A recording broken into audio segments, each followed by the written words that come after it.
Uno de los criterios que se utilizaban para definir lo que es lo que era canónico y lo que no era canónico es el tema de la inspiración divina. El criterio de inspiración divina es un tema complejo y ha sido objeto de debate a lo largo de la historia. La inspiración divina no puede restringirse a la composición de escritos autógrafos originales, sino que se extiende a las copias existentes de la Biblia. En términos generales, se puede decir que el criterio de inspiración divina se refiere a la idea de que Dios ha comunicado su mensaje a través de los autores de la Biblia, guiándoles e inspirándolos en las escrituras de los textos sagrados. Sin embargo, la forma en que se entiende y se aplica este criterio puede variar según las diferentes tradiciones religiosas y teológicas. A ver, aquí me gustaría yo preguntarles, ¿qué entiendes por inspiración divina? ¿O tú cómo concebías este tema de la inspiración divina? Y por inspiración divina se entiende que fue, en palabras de este mundo, como dictada por Dios. Bueno, es algo muy subjetivo, saliéndonos un poco de la clase. Todos nosotros, sobre todo los ex cristianos o aún cristianos, hemos sentido, vivido experiencias que le hemos o nos han dicho que son espirituales, es decir, que el Espíritu de Dios nos ha hecho sentir algo en el corazón. Y yo extiendo esa subjetividad hacia los escritores de los antiguos escritos, como los libros de los profetas. Y yo creo que ellos sintieron también algo parecido a lo que nosotros sentimos, y con su mente, bueno, esta es mi hipótesis, con su mente ellos le dieron una forma, un propósito, una profecía incluso. Bueno, yo entiendo dos cosas. Una inspiración divina en el cual al inicio se puede entender como un dictado de Dios, ¿no? Es un primer entendimiento de eso, ¿no? Y una segunda, bueno, es algo que también llego a entender, ya que se puede comprender de otra manera no tan así ortodoxa, ¿no? Pues un poquito difícil de creer esa parte en la que se dice que es un dictado directo de Dios, ¿no? La otra manera que puedo entender inspiración divina es aquella en la cual aquellas personas que llegaron a tener un entendimiento debido a su relación con Dios, tanto en el Antiguo Testamento, como vemos como los profetas, los reyes, los jueces, ¿no? Siempre había en el Antiguo Testamento, por ejemplo, esa parte en la que dice la Biblia, ¿no? Y el Espíritu de Dios vino sobre Samuel, o vino sobre David, y toda esa cosa, o vino sobre el profeta que habló tal profecía, o tuvo palabra de Dios para hablar a determinado pueblo. Entonces yo creo que también puedo entender en un segundo nivel, lo que es inspiración, en aquel conocimiento que viene, o aquel entendimiento que viene de parte de Dios, ¿no? A nivel de la comprensión teológica, una inspiración es cuando una persona recibe la información de Dios.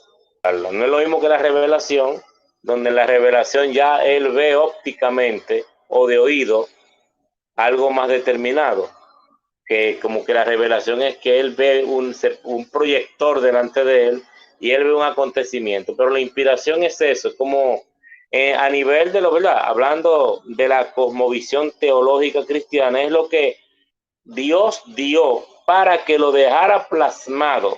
Efectivamente, el autor nos plantea una visión más amplia de lo que es inspiración divina, y me gustó mucho tanto lo que dijo Ana, Tiberio, Efraín y ahorita Franken, que nos trae esa parte también, de que normalmente entendemos la inspiración como un dictado. No sé por qué se nos ha enseñado de esa forma, que ya todos lo vemos o lo planteamos así como un dictado.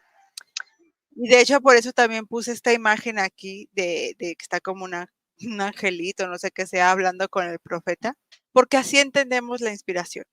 Entonces, y creemos que todos los libros así fueron inspirados, ¿no? Esa fue la inspiración. Y realmente aquí en el libro el autor nos plantea, tanto ya en los temas que vimos anteriormente, de que hay que ver cada género literario, cómo se maneja, qué tipo de características tiene, etcétera. Con base a eso vas a analizar el libro y ver la inspiración que posiblemente hay en él. Y esto yo lo quisiera ejemplificar de esta forma. O sea, tú vas a un parque y ves pues esa naturaleza tan bonita, ¿no? Los árboles, no sé, un parque, imagínense un parque de su zona, y estás en ese momento y eso te inspira y tú llegas a tu casa y haces un dibujo de lo que viviste. Eso yo lo entiendo ahora como inspiración, ¿no? No estás copiando, sacando una fotocopia del ambiente en que tú estuviste, pero estás inspirado y con base a eso tú haces tu propia obra para transmitir lo que a ti te transmitió ese momento. Como nosotros nos sentimos a veces inspirados, tenemos pensamientos y buenas ideas, buenos sentimientos. El poeta se inspira para escribir un poema, o el pintor para pintar, el músico para crear una obra musical. En nuestros días, eso mismo, así como nosotros lo vivimos ahora, hay que transportarlo a los hombres antiguos porque eran hombres también, igual que nosotros, hombres y mujeres. Sentían las mismas cosas que nosotros. El detalle es que hay un verso, no sé si está correctamente traducido, pero verdad, o sea, el problema es que lo que tenemos en una Biblia, no es que estoy cerrado, pero estoy haciendo el papel como defendiendo, ¿verdad?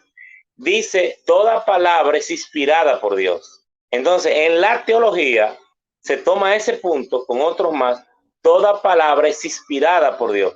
Entonces, no es la misma inspiración. O sea, a nivel de las escuelas teológicas, o sea, tú estás diciendo la inspiración natural que tenemos todos los seres humanos. La inspiración determinativa es a nivel teológico, estoy hablando, ¿verdad? No es lo que yo creo o lo que, sino lo que defendiendo a la teología. Es lo que Dios determina, un conocimiento especial que Dios le da a sus siervos, a algunos para que pongan y plasmen en un escrito lo que es su palabra. Quiero aprovechar para decirle algo a lo que dijo Norma. Norma decía ahorita, no sé por qué no lo enseñaron así sobre la inspiración. Tengo que decirte el por qué. Porque la inspiración es determinante en el fundamento del creísmo bíblico. Porque si tú ponías, estoy hablando a nivel de toda la cristiandad, esa inspiración como dependiendo del hombre, entonces no es palabra de Dios. De hecho, precisamente lo que desafía el autor de este libro. O sea, él desafía lo que hemos creído como inspiración y como dogma de fe. De hecho, en la denominación que yo estuve como cristiana, te enseñan unos puntos doctrinales básicos cuando estás haciendo el catecumenado, que le llaman así. Y el primer punto que te tienes que aprender y que es el dogma de fe principal es la inspiración de la Biblia y es la inspiración de la A a la Z, del Génesis al Apocalipsis de la Biblia cristiana. Entonces, precisamente lo que quiere desafiarnos aquí el autor al hablar de esta inspiración como algo que también utiliza el ser humano y que también el ser humano tiene mucho que ver en el mensaje de Dios. De hecho, ya lo vimos también en la charla pasada, en la reunión pasada, el papel de los hombres en esta transmisión del texto. Y vimos cómo en las copias, en las ediciones que se le hacía, en la tradición oral, esta historia se iba modificando, era algo de esperarse. Y entonces aquí puse en la diapositiva, dice que no podía restringirse solamente a los textos originales, sino a las copias. Es decir, que la gente dice, el autor que escribió, suponiendo,